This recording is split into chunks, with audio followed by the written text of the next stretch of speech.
अपनी लाइफ का कंट्रोल अपने हाथों में लेने की चाहत रखने वालों को मेरा सलाम। दोस्तों, जो हाईएस्ट स्पिरिचुअल नॉलेज हमारे पास अवेलेबल है वो है वेदांत, उपनिषद्स, जो सिर्फ मन की बात करता है, जो हमें ये सिखाता है कि रियलिटी क्या है और अनरियलिटी क्या है, जो ये सिखाता है सही क्या है और गलत क्या है, जो ये सिखाता है कि सच्चाई तक पहुँचे कैसे। ये सारी चीज़ें मेंशन है उपनिषद में। और इंटरनेशनल योगा डे के उपलक्ष्य में हम 3 प्रश्नों के जवाब जानने की कोशिश करेंगे उपनिषद की मदद से, उनमें प्रेजेंट श्लोक की मदद से। 3 प्रश्न हैं। पहला, योग क्या है? दूसरा, कैसे पहचाने कि एक योगी कौन है? और तीसरा, सबसे इंपॉर्टेंट, हम उस प्रोसेस में कैसे आ सकते हैं? ऐसा क्या करें, क्या सीखें कि हम उस तरफ थोड़ा सा बढ़ पाएं, उस पाथ पे आ पाएं। अगर आप मेरे चैनल पे नए हैं, सब्सक्राइब कर लीजिए, बेल बटन प्रेस कर लीजिए। और आज सीखेंगे हम कुछ अलग अपने बारे में, इस संसार के बारे में, योग के बारे में। स्टार्ट करते हैं।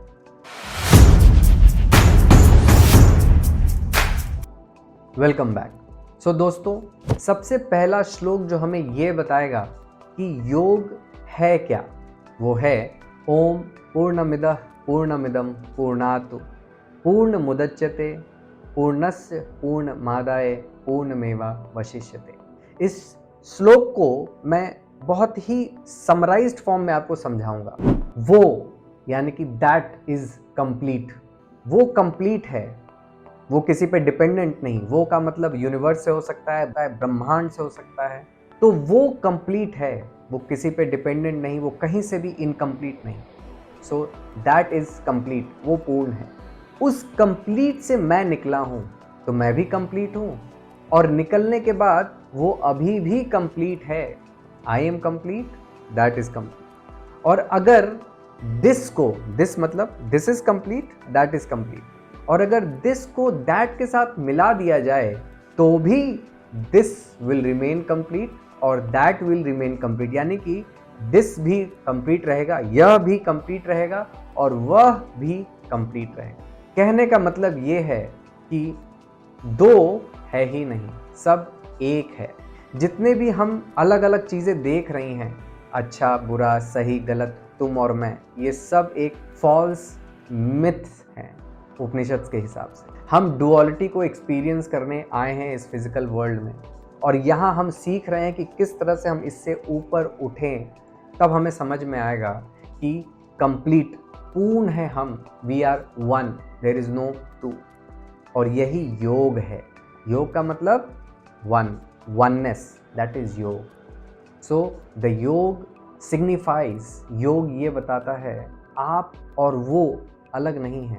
अब वो से आपका कोई भी मतलब हो सकता है, किसी व्यक्ति से, किसी चीज से, किसी जानवर से, या ब्रह्मांड से, या यूनिवर्स से। आप में और उसमें कोई अंतर है ही नहीं, सब एक है। तो अगर ऐसी फीलिंग आ जाए आपको, तो क्या क्रोध आएगा, गुस्सा आएगा? नहीं आएगा। और यही मैं दूसरा श्लोक गीता से आपको बताना चाहता हूं, जो ये बताएगा कि कैसे पहचाने एक योगी कौन है। श्लोक है, दुखेष्वनु दिग्नमनः सुखेषु विगतस्पृहः वितराग भय क्रोधः स्थिति धीर मुनि रुच्यते। इसका अर्थ ये है कि वो व्यक्ति जो कभी किसी भी परिस्थिति में परेशान ना हो, चाहे जितनी भी प्रॉब्लम आ जाए।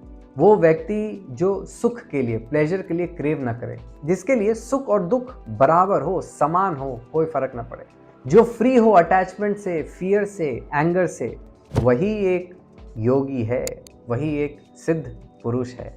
तो अब आप डिसाइड कर लीजिए कि आप योगी हैं, या आप जिनको योगी मानते हैं, जिनको आप शुद्ध पुरुष मानते हैं, जिसको आप फॉलो करते हैं, जिसको आप आइडियल समझते हैं, क्या वो योगी हैं? योग का मतलब कि उनके लिए सारी परिस्थिति समान है। उनके लिए तुम में और मुझ में कोई अंतर है ही नहीं। उनके लिए दिन और रात कोई फर्क नहीं पड़ता। उनके लिए जानवर और इंसान भी एक ही हैं। उनमें उनके लिए जन्म और मृत्यु भी सेम है। वो हैं योगी। और अब आखिरी तीसरे श्लोक से हम ये पहचानेंगे, समझेंगे कि कैसे बढ़े हम योग की तरफ, क्योंकि योग का मतलब तो आज बहुत रिड्यूस कर दिया गया है। वेट लॉस करना है इसलिए योग करना है, दिमाग में शांति चाहिए इसलिए योग करना है। नहीं, दिमाग में शांति होगी तभी योग हासिल होगा। योग को आप शांति पाने के लिए इस्तेमाल नहीं कर सकते हैं, और आपने किया भी होगा लेकिन शांति आई नहीं होगी। अगर आप ऑलरेडी शांत हैं, फिर योग आपके लिए मैजिकल हो जाएगा, जादुई हो जाएगा, फिर कुछ वाकई डिवाइन होगा आपके साथ। सो तीसरा श्लोक जो आपको ये बताएगा कि किस तरह हम उस प्रोसेस में आ सकते हैं, वो है अस्तोमा सद्गमया तमसोमा ज्योतिर्गमया मृत्युर्मा अमृतम गमया।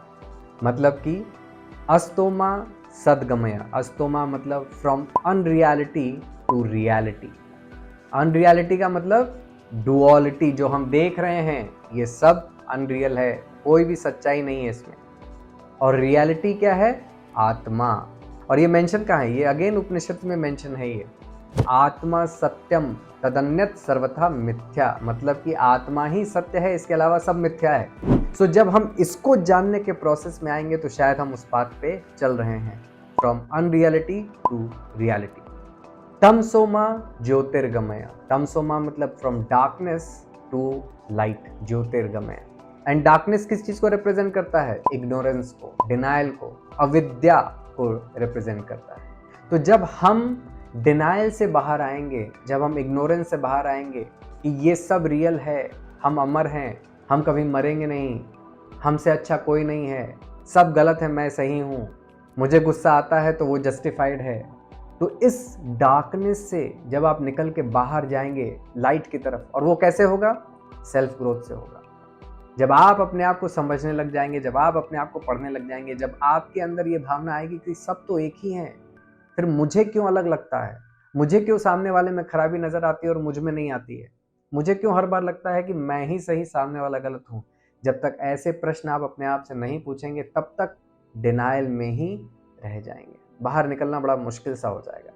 तीसरा, फ्रॉम इमोर्टैलिटी टू मोर्टैलिटी, मतलब कि इमोर्टैलिटी मतलब कि हम मर जाएंगे। तो ये जान ले कि हम कभी मर ही नहीं सकते हैं। आत्मा सत्यम, आत्मा कभी नहीं मरती। So from immortality to mortality, ये है पूरा का पूरा process. When we know what is real और want to know what is real, जब हम ये जानने की कोशिश करते हैं कि हम इस डिनाइल से बाहर कैसे निकलें, जब हम ये जानने की कोशिश करते हैं कि किस तरह से हम अमर हैं, हम कभी मर ही नहीं सकते, तब आप उस प्रोसेस, उस पाथ पे आएंगे कि आप योग की तरफ बढ़ रहे हैं। ये है दोस्तों योग, और हमने इसको कहाँ लिमिट कर दिया है? वेट लॉस के लिए। कहाँ लिमिट कर दिया है? दिमाग में शांति के लिए। कहाँ लिमिट कर दिया है? लोगों को प्रवचन देने के लिए। अपने ऊपर काम करिएगा तो आप योगी बन सकते हैं। अपने अंदर झांकिएगा तो आप योगी बन सकते हैं। हर चीज़ की समस्या को अपने अंदर सुलझाने की कोशिश करिएगा, योगी बन सकते हैं।